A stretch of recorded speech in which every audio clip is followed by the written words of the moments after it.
শ্রী শ্রী জগন্নাথ দেবের স্পেশাল খাজা।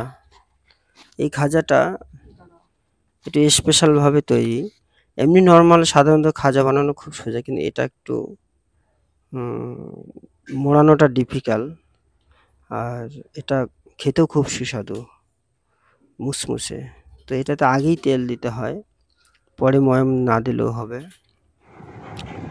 তো তেল দিয়ে এইভাবে মেখে নিতে, আর কিছু দিতে লাগবে না।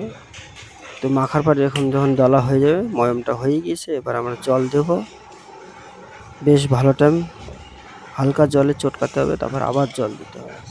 একবারে বেশি জল দিয়ে করা যাবে না, তাহলে ভালো করে মাখার পর 10 মিনিট রেস্ট দিতে হবে। সুন্দর করে মাখার পর উপরে তেল দিয়ে ঢেকে তারপরে 10 মিনিট রেস্ট দিতে হবে। এইভাবে ঠিক তেলটা বুলিয়ে নিতে হবে, বুলিয়ে নিয়ে 10-15 মিনিট রেস্ট দিতে হবে, তাহলে ময়ামটা ভালো হবে। তারপরে সম্পূর্ণ ময়দাগুলো গোল গোল লেচি করে নেব। এবার যে মুড়ানো হবে সেটাই ইম্পর্টেন্ট। এই লেচিগুলো বেলার পর যে মুড়ানো হবে, এটাই হলো মেন ইম্পর্টেন্ট। এটা আপনারা দেখবেন, আর যদি দেখে ভালো লাগে অবশ্যই চ্যানেলটি সাবস্ক্রাইব করবেন যারা নতুন আছেন। তো দেখুন আপনারা কীভাবে মুড়ানো হয়, সেই মুড়ানোর কায়দাটা একবার দেখে নিন। আমরা এটা মুড়াচ্ছি, এবার বেলে নেব রুটির মতো করে। জল যত পাতলা করতে পারে অতটাই ভালো।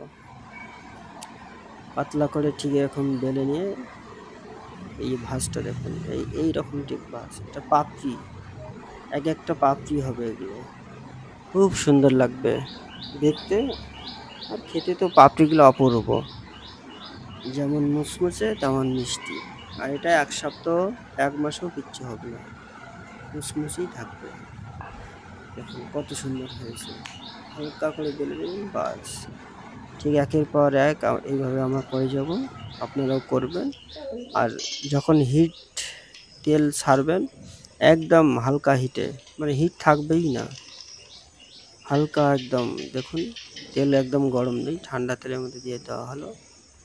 মাঝখানেটা দেওয়ার উদ্দেশ্য যাতে নিচটা না পুড়ে যায়।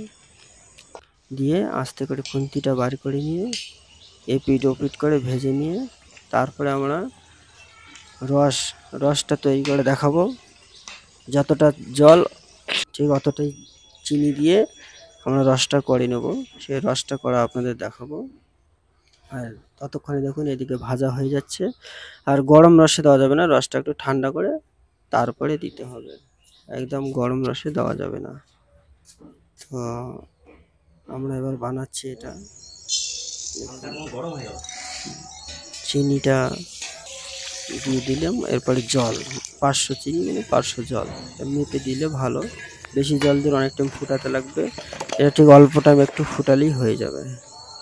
আমাদের সম্পূর্ণ ভাজা হয়ে গেছে, পাপড়িগুলো দেখুন কত সুন্দর হয়ে গেছে। আমরা এবার একের পর এক এগুলো ছাড়বো।